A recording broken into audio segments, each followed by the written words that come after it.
Right, recording on your side. Yep. Right, should we just rip in? Let's go. 3, 2, 1. What's up, everyone? The Advantage Line Rugby League betting podcast is back. I am your host, Karl, joined in studio by my good mate, Paul Mawate. Paul, How good? Footy season's nearly here, mate. Footy Yeah. season's nearly here. Look, I'm getting through these last few weeks before the season proper starts by getting my Married at First Sight fix. So obviously we're going to have a maths section in the Advantage Line as we move on through the season, but absolutely pumped.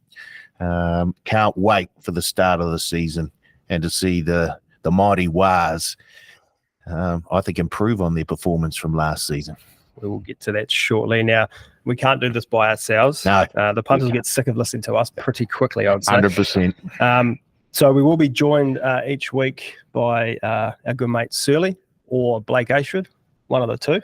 Good on the boys. Yep. We will also be joined each week by a man they thought was dead and gone. Drum roll, please.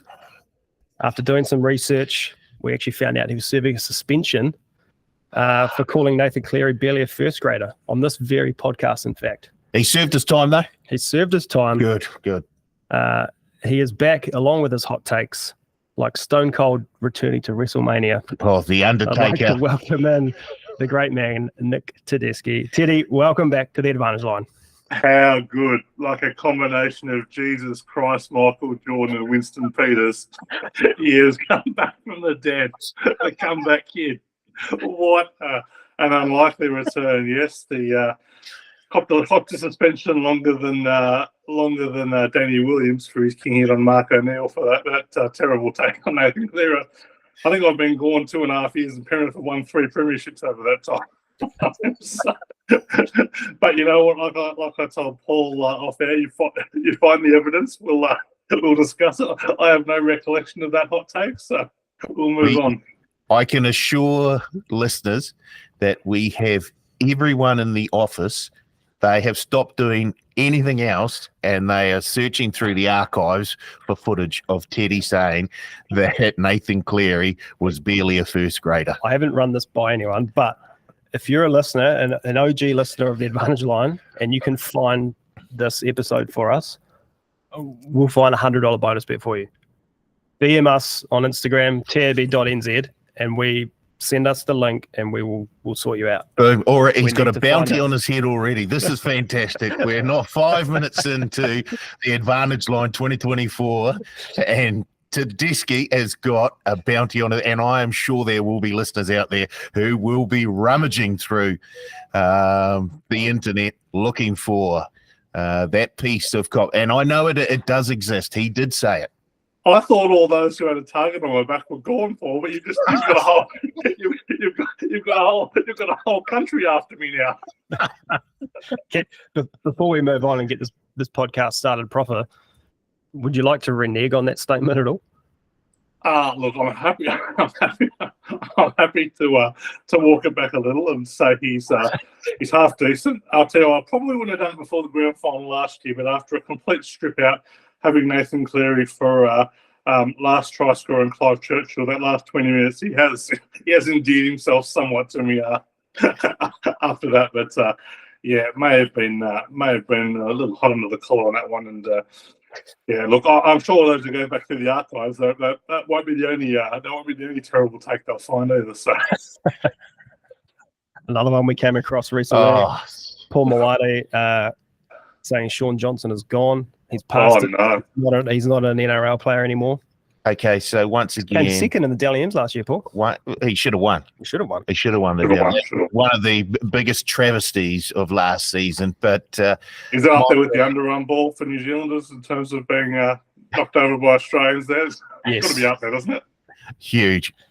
Unbelievable. There have been a number of instances where we've been just absolutely done by the Aussies, the judiciary or somewhat. But my comment, I think, has been taken totally out of context. You've taken out the part that you wanted to focus on and not played the whole thing. And let me explain. exactly what I meant. So no, I'm sorry. No, you're wrong. That's not what I meant. Isn't going after Sean Johnson like shooting Bambi in New Zealand? Isn't he like the most beloved Certainly is on this podcast. Yeah. beloved figure in New Zealand? Like, on the long list of Australians who have either hosted or been on the Advantage line, I don't think anyone went after Sean Johnson as much as you there, Paul. So you're probably going to be number one right now. Let's just set some ground rules early. SJ, don't touch him. Touch him. It's been great appearing on one episode of the Advantage Line 2024. I wish you all the best of luck, boys. Right, we've derailed already. My run sheet's gone. I'm going to try to bring it back. Quick run through of what's going to happen this season, punters. We're going to do next 4 weeks, fellas. We're going to go through each team and have a look at them and where we sort of think they're going to end up. Starting from the bottom of the table, today we're going to do the first 5 teams and then 4 teams every week thereafter. We're aiming to set up a tipping comp for us and the listeners. Yep. We'll get those details to you in the next week or so. And any prizes for the punters there? We're going into the kitty bag and we're looking for a few prizes. There'll be something. We're trying. Yeah. Yep. NRL grid. Now this took I don't know if I can say the nation, but certainly took our office by storm in recent times. Teddy, you got me onto this and I am addicted. I'm not addicted. We're going to look at NRL grid every week and we're going to tally our scores throughout the year and basically see which one of us is the most knowledgeable when it comes to former rugby league players. It's not just that though, is it, Karl? It's just you've got to just delve into your brain. You're not just thinking about old league players. You're thinking about who's the rarest one you can name without kind of getting too cute and missing out on getting it wrong. And for those who haven't played it, it doesn't need to be promoted. Play it once. If you're a league fan, you'll be addicted. Like it is the Wordle of rugby league. You just can't. I will be last every week. Okay. An NRL grid, I will be, because I'll be thinking of someone from 1984 or 85, and I'll get done.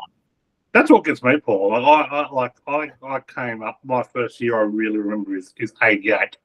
So, but the years I remember the most, kind of pre-uni days, where I was too busy on the tiles for the next 10 years. So I've got a real blank spot between 2000 and 2010.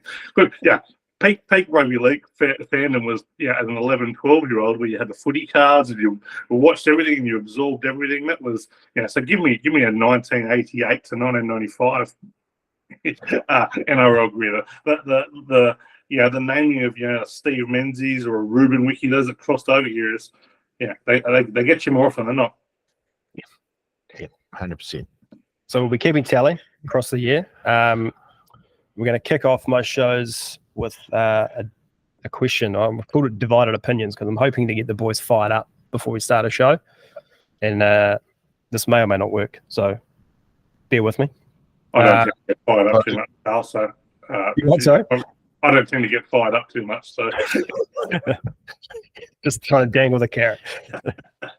We're going to obviously do previews. We're going to preview a handful of games each week, review the week before, and obviously do some betting as well. We will keep a tally of all of our bets.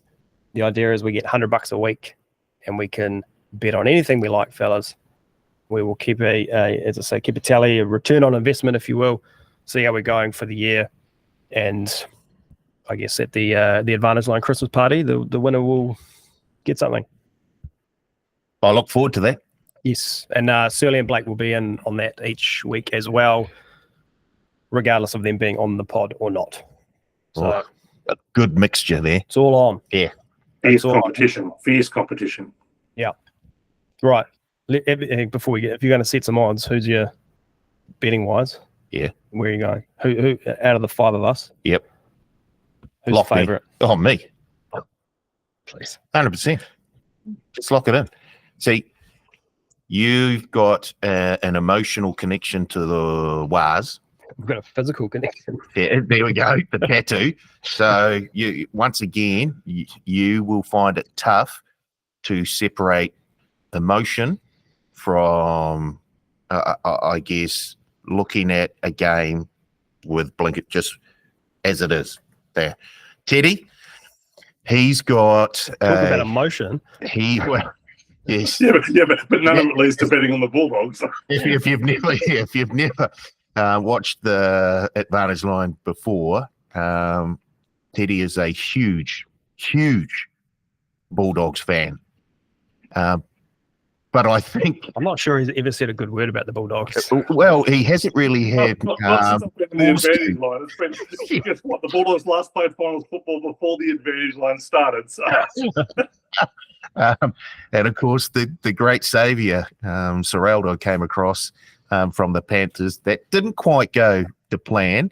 And got the wrong one. Yeah, well done, Waz. But we'll get into that longer. Look, by far and away, I'll kill you guys. Okay, you heard it here first, folks. This is easy. It's not fair. Yeah, I agree. Mo's a massively short price favourite. Certainly goes into the season with all the expectations, and failure to win by a significant margin will be a huge disappointment for not only him but the nation of New Zealand. He's knocked it on the head. Easy. All right. The first divided opinion. Came across this graphic on social media the other day, and it made me laugh. Luke Brooks is the only player in NRL history to have played 200 plus games and never played finals footy. That is tough. Teddy, I'll go to you first. If Luke Brooks was to retire today, how would you remember his career, and what does he need to do with Manly to change that? I would remember his career as one of the great disappointments of all time. I was actually at his debut game against the Dragons. He played the last game of the year. They'd had a shocking year. He had a great game. Andrew Johns declared him the next Andrew Johns.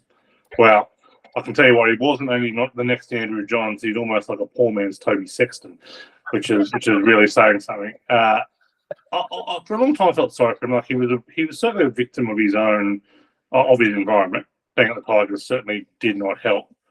But and you can't blame someone for getting all the money they can get. So I had no issue with him collecting all the money he got, but he just refused to put the work in. Like his kicking game has gotten worse over the years. He could not lead a team around the park. The basics that you need to get done as a halfback in the NRL just aren't there. So I think he will certainly improve at Manly based on the fact that it's not his team, but it's not going to help his legacy at all. His legacy will be one of disappointment and underachievement. Anything to add there, Paul? Yeah, as Teddy said, you can't blame a guy for taking the cash when you're a rugby league player's career is finite. So you've got to make the most out of it, and you don't know when it's going to end. An injury could, boom, career done. So you've got to make the most of it while you're there. I agree with Teddy. He's regressed, and I get the feeling that the pressure's just built and built and built on him. If you're on the Tigers team, one of the players there, and you're on whatever 150K, and this bloke's on megabucks, and he's just not producing the goods week in, week out, I'm thinking, well, why is he on this sort of money? And I'm slogging me ass off week in, week out, and I'm getting nothing from this guy. So I agree. I think a change of environment and a change of heading to Brookie or 4 Pines, it'll be a huge upturn for him. I just don't know how he'll fit into that system, partnering up with DCE. I guess it'll take a wee bit of the spotlight off him, so maybe we'll see him flourish and return to the sort of heights that when he first hit the scene, punters thought, and well, Joey Johns thought that he might actually rise to. But I don't think we'll ever see him as an out-and-out like superstar. Paid on potential is what I think. I could see him this year going, not changing, just being the same player, or with all those weapons around him, DCE, Turbo, Jake Trbojevic, like he could become a really good player in the next couple of years at Manly. So, yeah, interesting one. Sounds like you should help the football department at the West Tigers with that kind of belief in his potential. Karl. Like, you're certainly right. It could be good. You're certainly right. Like, if all those players stay fit and healthy, Manly, we'll get into Manly kind of in a few episodes' time, but have such a top-heavy roster that if everything stays fit, it might work out for him. But Turbo's played less than 45% of games over the last 4 seasons. So if he's going to be relied on to do anything substantial, it's not going to be helpful for him. All right. Shout out Luke Brooks and shout out Joe Johns. Good start. Next one, fellas, the NRL grid. Not really sure how we're going to do this. We'll go around the I'll start with your score. Your total score. This is from Wednesday, 7th of February. Yep. The grid that we've done. So you can go back retrospectively and do this. Punters. Yeah, you can go back as far as you want. So maybe if you want to play along, don't listen to the next part. Pause the podcast now. Go back and find the 7th of Feb. Do the grid and then come back to us. Teddy, what was your total score? 20.7. 20.7. 20.7. I don't think I was in the top 300 either. So I had 55.5. I thought I was flying, but I was in the top 500.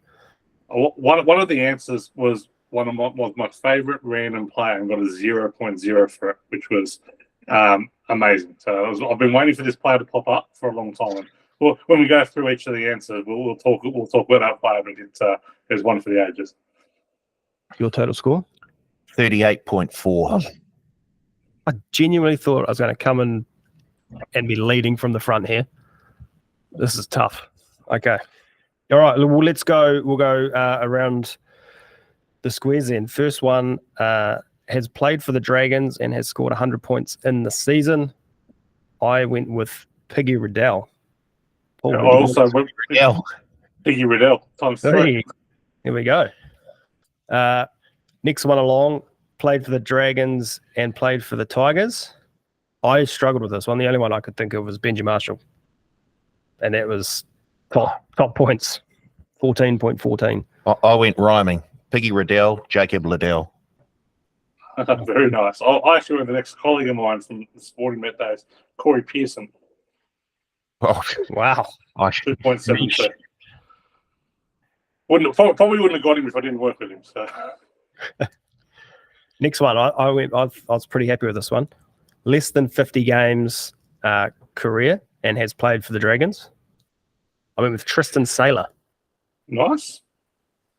Paul? I went with Rangi Chase. Ooh, nice. I thought he would have played more than that. Well, I went with Richie Williams. Do you remember Richie Williams? He got into a blue with Braithen Astor on an Anzac Day game. It was a complete and utter grub. I think he only played less than a season, but Richie Williams. Very nice. If we go down to the middle line, scored 100 points in the season and has scored a hat-trick. I went with my guy, Sean Johnson.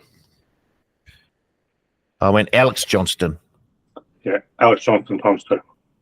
What was the score for Alex Johnston? 2.64. Oh, wow. What about SJ?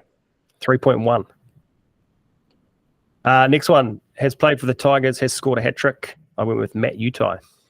Oh, nice. David Nofualuma. There must have been 20 points, was it? 4.36. Wow.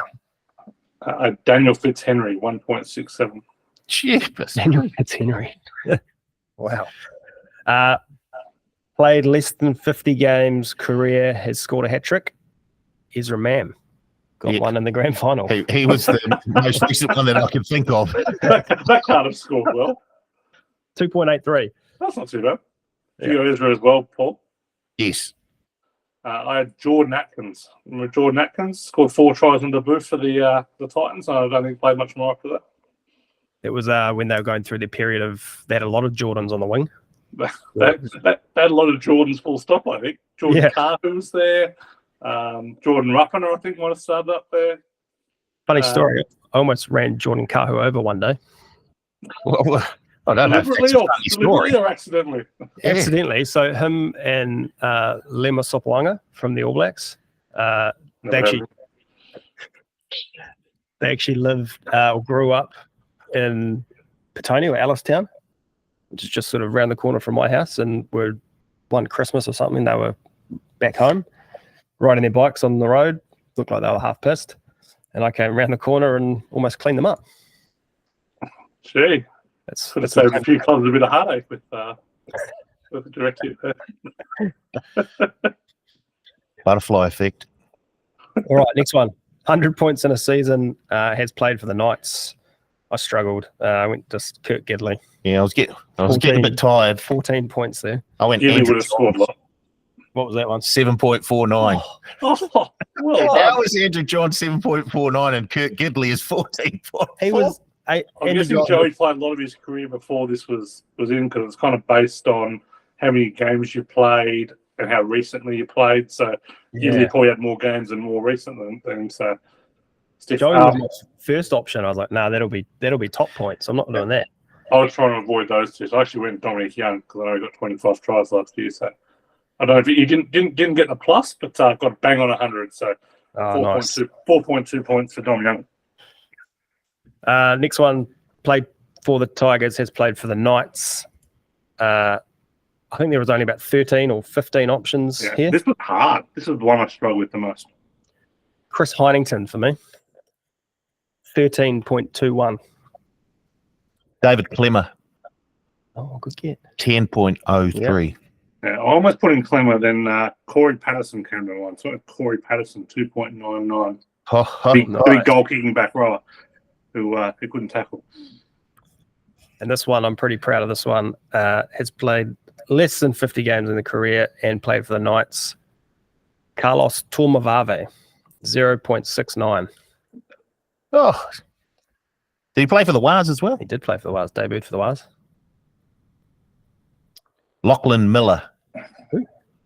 The ex-rugby union player. Oh, yeah. He's actually playing. Outside back. He's now. Yeah. But he's played less than 50 games. 1.45. Well, you've got an ex-rugby union player. I've gone an ex-quote-unquote NFL player. Greg Smith. If you remember Greg Smith, the famous Knights winger, who played one game against the Bulldogs, claimed to Warren Ryan, and Joey Johns tells the funniest story about this, claimed to Warren Ryan that he played for the Philadelphia Eagles, had not played for the Philadelphia Eagles. Turned out he was just an African-American living in Australia. Somehow got a gig in first grade, and no one has ever been given a bath by Daryl Halligan more than Greg Smith was that game. I think Halligan got 3 tries in that game. They just kept putting bombs for him. He couldn't catch him. Anyway, Greg Smith, 0.00. The first time I managed to hit that one, so amazing. Wow. What do you get for that? Do you get a brain or a goat or what? I got a wizard for that one, and I got a brain for Richie Williams, and the rest were just ticks for me. Yeah. I would have thought unicorn might have been in the order of the day for that one. I can't imagine many people getting Greg Smith. What did you get? 0.00. Yep. First time that's ever happened to me. 105, 107 of these that been there. Glitch in the matrix there. So what were your total scores again, Paul? 38.4. Teddy, 20. 0.7. Wow.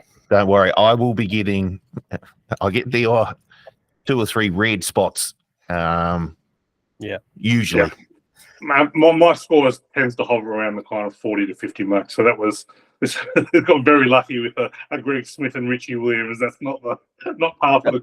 I will say this: I tried a lot harder yesterday than I probably do most days. All right, that's good stuff. I've got a long way to come back. One under the belt. Yep. Boom. Good to go. All right, let's get into the season preview, fellas. As I said, we're going to start with the bottom 5 teams. So we will start by looking at the Tigers. They finished dead last year. To make the 8 this year, $6. Missed the 8, $1.09. Top 4, $21. To make the GF, $41. And to win the GF, $101. Let me go to ins and outs just quickly. Solomon Alamalo is joining them they've got Solomon Fa'atape. Hopefully I've said that right. They've got Latu and Samuela Fainu. Justin Olam from the Storm. Aiden Caesar back from Leeds Rhinos. Jaden Sullivan from the Dragons. Losses, Sean Bloor, Luke Brooks, Dane Laurie, Ken Maumalo. Oh, Ken Maumalo went to the Titans. Sorry. He left a long time ago. It was last year, wasn't it? Yeah. Quite early last year. Yeah. Big shout out to our friend La Bomber on Ken Maumalo. How's he going? I was waiting for that. Joe Ofahangawe, Tommy Talau, and Brandon Wakeham. Teddy, how do you feel about their overall squad 2024 for the Tigers? Yeah, don't love it. They really struggle in the spine. Let's talk positives first. I think they've got a pretty good starting pack. When you got Uduikamanu, Coruscant, Clemmer, Papali, Bateman, and Pile, those are a pretty good starting pack, and that's something you can kind of build around in the future. You got Alex Twile on the bench as well, so there's a bit going on there. Drew Buller, I think, is a pretty handy fullback. The question around the Tigers, though, is kind of where they're going for the future. And I think they've certainly made the right steps there in terms of bringing in Shane Richardson as CEO, getting rid of the last regime. But the big question on how they're going to go with Benji Marshall's coach, right? Now, I don't think there's any question that Benji Marshall is a highly intelligent person. He's a very good footballer. Certainly hasn't been given much help until recently with trying to build a team. So give him a bit of a break. But I just think of the two coaches who coached probably as young as he did, who played kind of a significant period of time in the top grade, Trent Barrett and Nathan Brown, and neither of those guys worked out particularly well, like really underachieved. So I actually feel a bit sorry for Benji. I think he's been thrown into a situation that he's probably not ready for. I'd like to see him to see. I think the Tigers will be better than Marshall. Like, yeah, we'll get to predictions. I don't think the Tigers are any last this year, but they're very susceptible to injury, right? Like they are really, their depth is probably the worst in the competition. And you know, when you've got an outside, they've already lost Adam Dewey for half the year. Their three-quarter line is going to be Charlie Staines, Olam, probably Stafford Toa, Junior Tupu. Tupu's leaving as well next year. Like, it's pretty fragile, and the real kind of red mark for mine is Jaden Sullivan and Aiden Caesar. Like that is, the Tigers obviously don't think that's their long-term halves plan. They've got the fine Luai for next year. They've got they're really backing this Lachlan Galvin to be their starting halfback. I think we'll see him at times this year, but Caesar and Sullivan will be their starting halves this year, and that is probably the worst starting half combination they've got. It's a pretty fair summary there, Paul. I almost 100% agree with Teddy there. I think the most important person for Tigers fans is Benji Marshall. If he can mould this team together and build the sort of culture that we've seen built at the Warriors, and we're going to bring up the Warriors quite a bit on this advantage line, but if he can do that, then they're not going to go 3 in a row wooden spoons. I agree. Their pack looks very, very good. Their starting pack looks very, very good. I think we need to see John Bateman. I thought he underperformed last year. But if he can show us the sort of form that he showed in his first season with the Raiders, then that pack does have a very, very good look about it with David Clemmer, Utoi Kamanu, the Iceman, and Coruscant. Jareen Buller, I thought, was one of their better players last year, and I hope that we see him improve on that. He looked very, very good at times last year. I think the addition of Justin Olam from the Melbourne Storm. Very good signing, isn't it? Very good signing.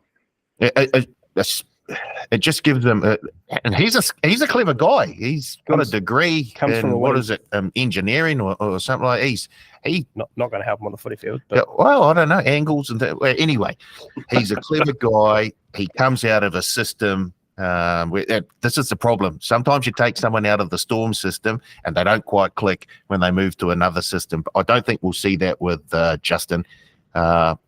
he's a very good plus for them. But yeah, their big question mark, or their big weakness for mine is the halves. Yep, agree.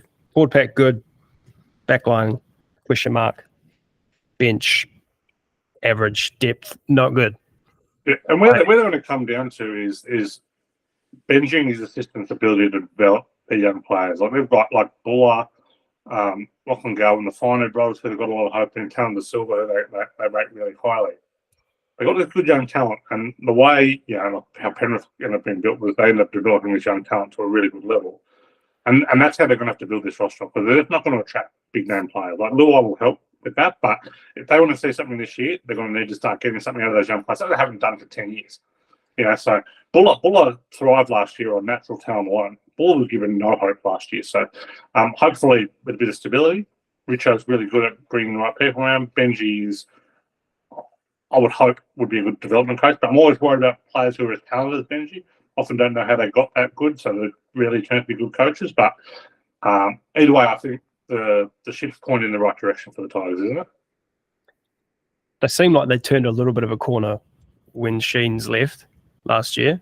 There was a bit of a culture shift, and everyone seemed to be up and about a little bit more. So yeah, if they can continue to build on that, where's Dewey going to play when he comes back? Well, inside there tells me that they're going to be trying to move Dewey on at the end of the year. So Dewey will play centres when he comes back into the first grade. Will likely partner with Holland, but I think it's very much going to depend on the early season form of probably Stafford Tull, but possibly Brent Naden as well. So we'll see with him, but he's certainly been earmarked, I would have thought, to move on. Like I think they're pretty keen to overturn the roster as quickly as possible. And his natural position is 5'8", and they've got Luai, so that's going to be it for him. And I'm sure Karl picking up, and I'm sure he'll contribute to him. Yep. I asked both Surly and Blake for their thoughts.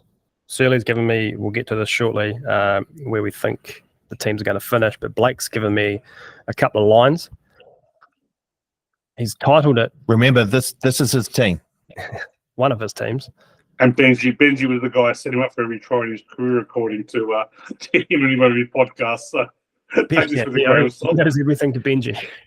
He says that extra zero he got on his last contract was all down to Benji. He's gone all journalism on us here.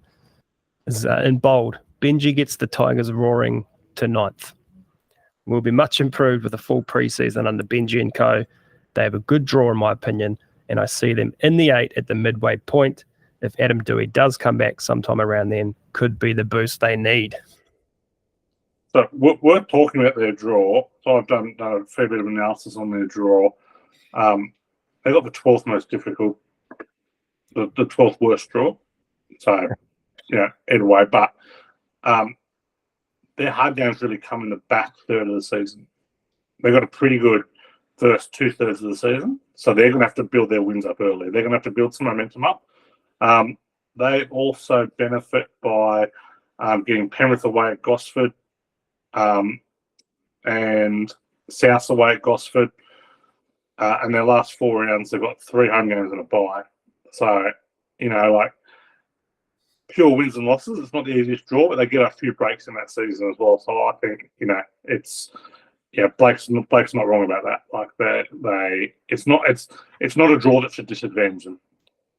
Yeah, I mean, through 6, they get the bye to start, so there's 2 points. And then the next 5 rounds, they've got 3 teams that I think will be, finishing in that lower quarter of the table. So, chance that they could come out swinging, have 3 or 5 wins early or more. And they're one of 2 teams with the Warriors to only play the top 4 teams 4 times. Of course, the Warriors finished there in the top 4 last year. So, Tigers only played Penrith, Melbourne, Warriors, Broncos once apiece. Okay, good to know. Paul, have you got a player to watch or someone who's going to provide the most impact for the Tigers? I like Buller, the young fella at the back there. As Teddy said, he's got a whole heap of natural ability. And if Benji can sort of hone that, he sort of reminds me a wee bit of Benji Marshall. So if there's one person who can maybe help Buller improve, I think it'd be Benji Marshall. So he's the one for me, number one. Teddy? Yeah, I'm going to go with Justin Olam. I think he gives the Tigers something that they haven't had for a long time, which is a hard-nosed, punchy centre. Not since Blake Ashford. Not since Blake Ashford. The similarities between Olam and Ashford, we can run a whole podcast on that one. But what I like about Olam is he's not that reliant on his inside men to set him up. He just goes hard, he tackles hard, he puts himself into games, he's got a bit to prove. He was a quality player and was injured about last year. So Olam for mine, but unquestionably Buller's their star. But Olam, I think, will just have something different. For me, I was going to go Olam, but I'll go Coruscant. Everything runs through him. He's one of the top, premier hookers in the game. He's without that strong established halves pairing. He's their go-to guy, and he's the one that Benji's going to be looking at to run their attack through the whole season. Did you see him sort of get frustrated at times? Yeah. During last season, young guys not knowing where to go and where to run, and But I think you saw during that when they had that good run when they beat the Panthers in Bathurst and then flogged the Cowboys. Coruscant was really front and center on that one, and I think it's taken on a bit of an on-field coaching role now. I'd like to see that continue because he was absolutely getting incredibly pissed off during the season last year. But you can't blame him either. And to be honest, there's people chucking hissy fits, and you go, "Well, you're just being selfish." I think he's come from a winning culture. He's won premierships. And he wants to win. And I think that's exactly what the Tigers need. They need that culture change. All right. Where do you have them finishing? Teddy, give me a bracket. I got them bottom four still, but I got them finishing 16th. I got them 7 wins, 17 losses. So what's the bracket? I've got them in the 12th to 17th range, but if I'm picking a quadrant, I'll pick them bottom four. But bottom four with a bullet. All right. I don't want your number yet. We'll do a ladder at the 4th preview show. Just the bracket. The bracket. I got them bottom 5. Yeah, 13 to 17. I do too. Surly does as well, and Blake's got them 9 to 12. I think he's contractually obliged to say that. I know TAB New Zealand does have a monopoly in New Zealand, but if Ashford Bet is offering a Tigers, I've seen no run to win bets. I'm very keen to get on. All right, next one. The Dragons to make the 8, $6, miss the $8.9. Top 4 21s, make the GF 41s, grand final winner 101s, exact same odds as the Tigers. Ins and outs. Corey Allen in from the Roosters, Tom Eisenhuth from the Storm, Raymond Faitala Mariner from the Dogs, Kyle Flanagan from the Dogs, that's unfortunate. Hame Sally from the Bunnies, Cyrus Stanley Trail. Never heard of the bloke, but he's in. And breaking news overnight as well, Karl. Christian Pupalotta has just been released from Manly and signed with the Dragons. With the Dragons. Today. Okay. Wow, there we go. Breaking news on the Advantage line. How good. Losses. No one really jumps out here, to be honest. Moses and Bai, Jaden Hunt, Billy Burns, Alex Lobb, Aaron Woods. Jaden Sullivan. The Dragons are not in a good place, guys. Tautua Moga, he's gone. Zane Musgrove. Tautua Moga, yeah. Teddy, the Dragons they're going to be terrible this year, aren't they? They are going to be terrible. But I'll say this. I'll make a small case for the Dragons, and I think they're favourites for the wooden spoon. When there. I don't have them running last, so I'll kind of delve into my rugby league nerddom here. Now, the Dragons finished 5-19 last year, but that was, I don't think, a fair reflection of where they were at last year. They went 3-7 in close games, one-score games, and that tends to kind of bounce around year to year. So they finished, based on their for and against, we do a thing called Pythagorean theorem, which kind of gives their true win number. They were 3.33 win short. I don't know many teams that far short in kind of the 15 years of doing this. They were essentially an 8.5 non-win team last year, which is still not a good team, but they weren't in that. They weren't in that bottom, right at that bottom. But I think it was a good enough base to go from. And I also think while their roster is abhorrent, it is so far worse than even the second worst team I've got in the comp. So I'm completely with you on that front. Shane Flanagan, for all the knocks on him, is a winner. And he comes from the Ricky Stewart school. He's going to flog the absolute bejesus out of them just to kind of get them up and about early. He's publicly campaigned for 6 years for a job. He is not going to let this team go in a rebuild. He knows they're not playing finals, and they're not playing finals, and they're probably not escaping the bottom 5. But I think we're going to see a pretty fierce start from the season from the Dragons, and I don't have them running last. Do you have them running last? No, I don't. Wow. No, I think there's a little bit of value in the wooden spoon market, and we'll get to that probably in the last preview show for the season before we get into the season proper. But I agree with Teddy. Shane Flanagan is a big plus for the Dragons. He'll turn that culture around. He'll do it, and he'll do it this season. Add to the fact that they were very unlucky in a number of games last season. I agree with Teddy. They should have been, I thought, a 7 or 8 win team last year. So you add those two things together. Now you look at the team. He doesn't have a lot to work with, to be fair, but he does have a Ben Hunt, who I think he can sort of build a game plan around. It looks like a very mobile forward pack. So I'm guessing that he's going to try and move those big packs that he faces during the season around the field quite a bit. After that, the back line is just Kyle's in there. That worries me a wee bit. But with the pack, but with Ben Hunt, the forward pack that they've got, if their game plan is to move the big boys around on the opposition, tire them out, I think they will.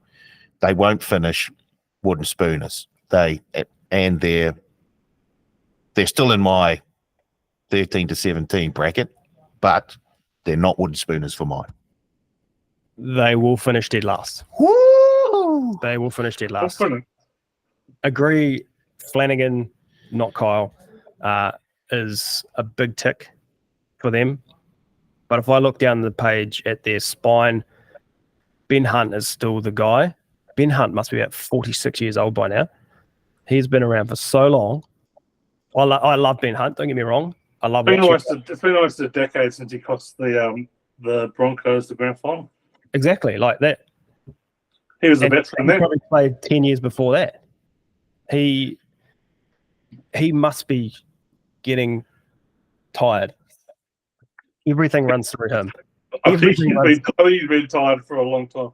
So Ben Hunt, 33 years of age. There you go. And how many games? 12 games.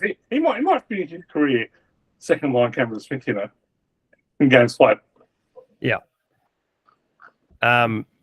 Everything runs through him.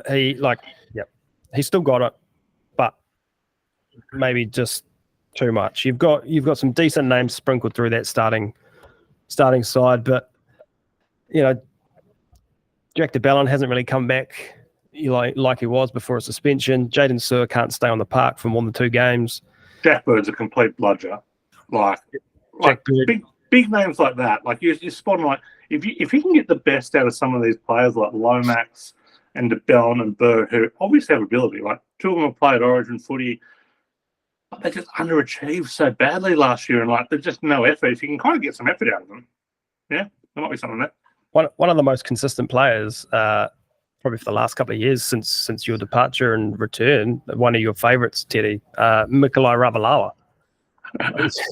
Mikolai Ravalawa, he's everything you want / don't want, depending on which way you're betting again with rugby league. Like, he'll get 3 tries, he'll let in 7, he'll charge it off the wing every time. It's just like, oh my god, I cannot watch him. He just drives me absolutely bonkers. It's just like, let's think, if I had a modicum of your ability, could I not just like learn the basic premise of the game?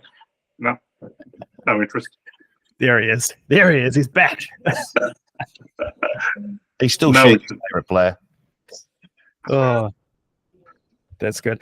All right. So I've got them bottom table, 13 to 17 bracket. You've got them 13 to 17. You've got them 13 to 17. 13 to 17. Surly's got them 13 to 17. And I'll just quickly see my phone, see if Blake's come back to me with his. He has them spoon, 13 to 17. Oh. Blake and I are singing from the same hymn sheet. Next one. Dangerous. Oh, we just hand over to Teddy now, don't we? Teddy's Just hand over. Bulldogs. To make the 8, $3.40. Miss the 8, $1.27.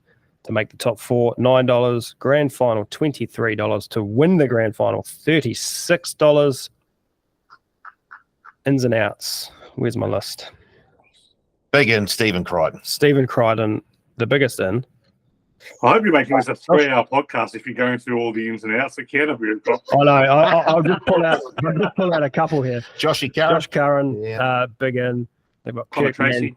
Drew Hutchinson, Connor Tracy, Bronson Cherry's back, Jake Turpin, and then they've got a lot of outs. They've picked up a whole lot of Inspector Gadgets. Yeah, I like their ins. They've made a lot of noise in the off season, but I still don't think they've got it for 2024, Teddy. Yeah, you're obviously not a Bulldogs fan if you like their ins, because most of us hate that. Most of us hate our ins. I should say I don't mind Stephen Crichton and I like Josh Curran. The rest I Yeah, couldn't really care about. I'm totally with you. I'm totally with you on those two sides. So, I will say this about Gus: he can destroy something. So, well done. Like, we wouldn't destroy anything bad. We won a wooden spoon in 2021. And now, not a single player from our 2021 season remains on the roster. So, well done. That's a pretty quick turnaround 3 years later. So, we will start at least seven club debutants in round 1. Now, the sad thing is no one knows who those will be or where they'll play, which is a massive, massive issue. So we've gone and paid huge money for Stephen Crichton to play fullback, and then went and signed Blake Taff, who could only play fullback. So that's idiotic. We've signed Bronson Cherry off a 4-year drug ban. Bronson Cherry, the only person with a longer suspension than me. Well, we're both Under similar circumstances. And Connor Tracy, I think, is a fairly adept signing, probably starting the centres, but you just don't know. Like, they signed Toby Sexton in the last year. Josh Curran will be a definite starter in the 13-year thing. I thought he got very badly treated at the Warriors. I think he is a very, very good player, capable of playing middle or edge, certainly preferring in the middle. But just a whole heap of rubbish utilities. Jamin Salmon, Jake Turpin, Drew Hutchison, Kurt Mann. Honestly, like, I know you're trying to rebuild. You just players just don't give contracts. The real benefit for the Dogs are most of our outs. Yeah, Corey Waddell. I've never been happy to see a player leave the Bulldogs. Well, that is one. I'm terribly sad about Jack Everett. If there's a player we'll get to the Dolphins. He will thrive at the Dolphins with a coach who uses him in his proper position and uses him properly. He was out. I would argue he was Canterbury's best player last year, and it was like go. But yeah, Kyle Flanagan, Josh Reynolds, all that, they've all moved on. So there's a lot of hope last year the Dogs would go well. I kind of had them fringe of the 8, and they were awful. And the one disappointment last year, more than anything, and this is going to be the big reflection on Cameron Serralda. Cameron is a defensive coach. I've never seen a Bulldogs team try less in defence than what we saw last year. It was utterly abhorrent. Like, they embarrassed the blue and white jerseys last year. I know this is a rebuild. Rebuilds are when you don't have enough talent, but you try every week and you probably get beaten. There was so little effort last year. That's 66 nils. I think we conceded more than 34 points in like 10 of our last 12 games. Like, incredible. How he turns that around in 1 year, I have absolutely no idea. But I don't see how this team is improving in any way. They've got a very difficult draw. None of the numbers from last year suggested they were any better than what they were. We were probably a worse team than the 7-17 suggested. We're probably like more a 6-win team than a 7-win team. So I don't see where the upside is like that. I guess the one hope is that you just got a whole lot of new players and maybe it all fits together. Maybe it clicks. You're going to get Hickey back for a season. He didn't play much last year. And when he did play, he was clearly hurt. Hopefully we see a bit better out of Matt Burton. I still hold a bit of faith in him, but I can't remember going to round one where a team was more of a mystery than the Bulldogs team. Like, honestly, you give $100 bonus bet for anyone who gets names of 1 to 17 for the Bulldogs, and you probably won't give it away. It could be anyone. Like you try and name the bench. I've got Turpin, Salmon, Harrison Edwards, and Palasa Farmasilli there. I could go 0 for 4 there. it could be completely 0 for 4. So the Dogs are struggling in the spine. Reid Marnie was a disappointment last year. He at least tries, but yeah, I think we're a way away from kind of improving. So and it's going to come down to Sorrell and what he can get out of them. Just looking at the Draw? start of the draw, Yeah. there's a very real chance, Paul, that they start 0-7. Oh, wow. Yep, it's a brutal start of the year. It's who plays where, who's on first, who's on second. This is the big thing. Because you think with the pickup of Blake Taff that they could move Crichton into the centres alongside Connor Tracy, But what? and have Taff at 1.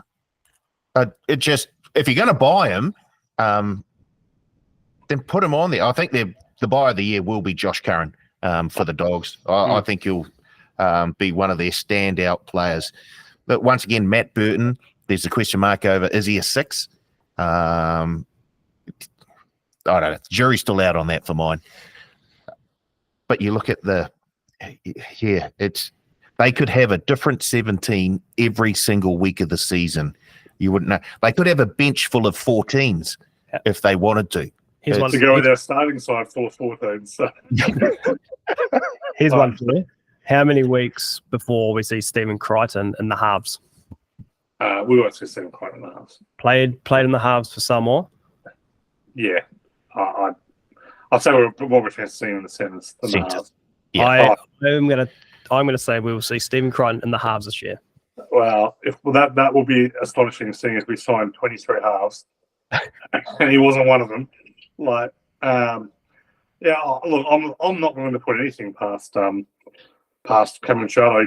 He played Hayes Perrin 20 games last year in first grade at fullback. So anything's possible, Karl. So I wouldn't take a bet on it, but surely not. He's better with space. Yeah. So just playing with fullback.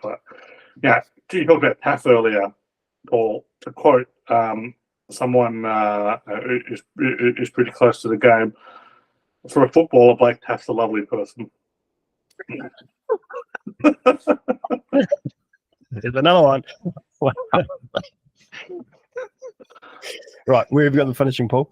13-17. Teddy? 13-17. I also have them 13-17. Surly has them 13-17, and Blake has them 13-17. Next one, the Gold Coast Titans to make the 8 $4, to miss the $8.27. Top 4 is $9. Make the grand final $26, and to win the grand final $46. The bookies have got the Dogs more chances of winning the grand final than the Titans. I think that is outrageous. Ins and outs. Where are we? Not a lot. There's not a lot to it. Keenan Palacio and Harley Smith Shields, the only real notable is. That's about it. There we go. The Thomas McHaley, Patrick Herbert, and Cruz landing out. So not a huge turnover of valuable players. What do you make of the 2024 Gold Coast Titans, Teddy? Yeah, I've got them about the same level as the Bulldogs, to be honest. They've got some upside there in terms. Well, not upside. They've got some top end talent. So they've got all the pack. They've got David Peter, Tino, Faster Mawali. Both of them was back and play last year. This season, Mo Fodawake, that's a lot of them. I think Cam last year's a pretty good buy. Backline is shocking. Though. Backline is shocking. Their spine is close to the worst in the comp. Jaden Campbell's okay. Foreign's done. Tanner Boyd's hopeless. Sam Burrells is marginally better than hopeless. They've also been. Can we just screenshot this just in case any of these guys turn into 3-time premiership winners from here? I'm happy to bet I won't be wrong. I won't be wrong on this one. This doesn't seem as risky a play. They've got an ordinary roster, but the big knock on them for mine is their draw. They have the worst draw, and the worst draw by quite a lot way based on wins for last year. They start the year okay, but then it kind of gets pretty ugly after that. Des is a winner. Des has done a pretty good job coaching. The less you let Des in control of roster management, that's a positive sign. But his coaching certainly on a decline. Like he kind of was losing touch at the back end of his Bulldogs run with the modern game. Kind of didn't really show much adaptability at Man in his second stint. I thought Holbrook was better, but I think they probably need to move on coaches as well. So I kind of don't really blame them for that. Sometimes coaches just get stale. They're just a really boring team for me this year, the Titans. Like I kind of just see more of the same. They're probably going to upside to win a couple of good games, but yeah, I've got no interest in them. They're too good to run last, but they're not good enough to contend for finals. I've got them moving a little bit, Paul. Up or down? Up. Oh, no. No. Just a little bit.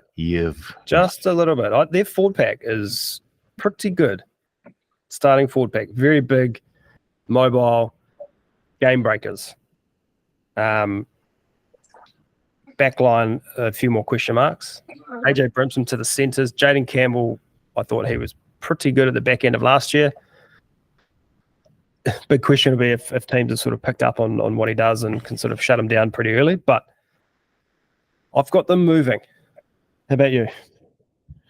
13 to 17. I've almost locked me 13 to 17 up. Yeah, I think you've got about 6 teams in there. We haven't talked about 6 teams. Am I correct, Paul? I have a funny feeling we might be on the same wooden spoon team. I've got this. They got 13 to 17 for me as well. Still haven't talked about a wooden spoon yet. Would that be correct? We're singing off the same hymn sheet, Teddy. I think yes. I see a big fall for the Titans here. 13 to 17 for more. Sure, they've got Fasua Maliawi, David Fafita. That's just not enough. Both for more. You could argue he was better than both of them last year. Even Futuaika, he's a very, very good player. They've got the foundation there to be a good team, but boy, you need playmakers. You need playmakers, and there's no where are points coming from with Verrills, Foreign, and Tanner Boyd? Like that's a very, very poor halves for the combo. Yeah, I agree. I didn't say they're going to move heaps, but I've got them moving. No, they've got a big motor. They've just got no steering wheel. I think the teams we've talked about already are worse than the Titans. Well, I don't. Yeah, we'll get to that a bit later in another show. But no, we don't all have to agree. No, and that's the beauty of it. It's part of the show. Teddy doesn't agree with anyone, so yeah. It's been a little too much agreeing today, to be perfectly fair. Sometimes he doesn't agree with himself. All right. So you've got them 13 to 17. 13 to 17. I'm going to say 9 to 12. So finished 12th last year, 9 and 15 record. So yeah, I got them 13 to 17, but I've got them around the top end of that. Blake has them 9 to 12, and Surly has them 9 to 12. I'll wait to see you blokes have in the bottom 5. Yeah. Well, we've done 3 of them. Yeah, there's still two more to go, and the teams are getting better. Well, there's one team that stands out as pretty bad, in my opinion. Yeah, Massive I agree. drop off. Massive drop off. Well, we're all seeing from the same shit on that one. Next one and the final one for today. The Dolphins to make the 8, $3.40. Miss the 8, $1.27. Top 4, $9. Grand final, $26. Win the grand final, $46. Last year, they started off with a hiss and a roar, beat the Roosters round 1, and they're in the top 6, top 4 for the first sort of 6 weeks of the comp. Everyone was, in awe, I suppose. Teddy, how do you see the Dolphins tracking in 2024? There's been a lot of negativity so far around teams and not too much. Let me tell you this. I am chips in the Dolphins this year. I'm on them to make the 8. I'm going to be backing them to possibly make the 4, but I like them in a lot of different angles. When we get to the betting episode, we'll get into that. But I love the Titans this year. They were a 9-15 team on their first year. Their best player, Tom Gilbert, was hurt for most of the year. They've gone and bought Tom Flegler, international prop, real hard head, exactly what they aimed to a very good forward pack. And their worst position last year was at centre, and they've upgraded it by picking up Herbie Farnworth, probably the best centre in the game last year, and Jake Averillo, who with some decent coaching could be right up there with the best centre in the game. Speed, but they've lost no one. Herman Esiesi, Poasa Farmasuli. I think they've bought as well as anybody. Like their real win ratio, they're probably like a 10-win team last year. They've got Bennett in his last year as coach of them, so he'll be pretty keen to kind of get a result. I think they'll be pretty keen to repay him. They went 3-5 in close games, so it might be a small bump up there with a little bit of luck. I like everything about it. I think they've got a great starting team. I think they've got depth. I think he's done an amazing job building out this roster in 2 years. I've got as their bench Kenny Bromwich, Ewan Aitken, Jared Wallace, Mark Nichols. It's a pretty good bench. And players not in the 17, Cody Nikorima, Valence Tavare, Anthony Milford, Harrison Graham, Max Platt, like some decent players and young talent, some decent first-grade talent there. Like, new teams don't often get that kind of depth early on. Like, I think they're in for a very good year this year, the Dolphins, and I'll be beating them a lot of different ways to do well. Yeah, I like the Dolphins this year. I've got them fighting for the 8, big time. You mentioned the ins, massive ins. Averillo, Farnworth, Flegler, huge and huge losses for the teams, particularly the Broncos. They're where are we? Yeah, backline electric, forward pack solid, bench is good. Paul, you like the Dolphins? I do. I really like the Dolphins.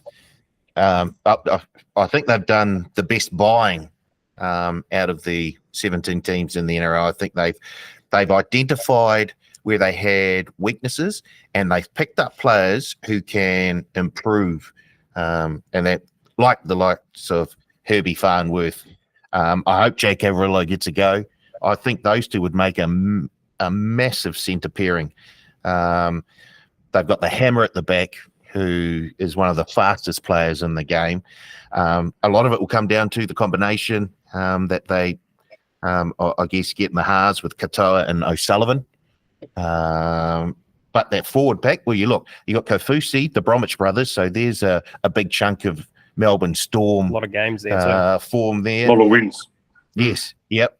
You've got Flegler, who I think the change will do him the world of good.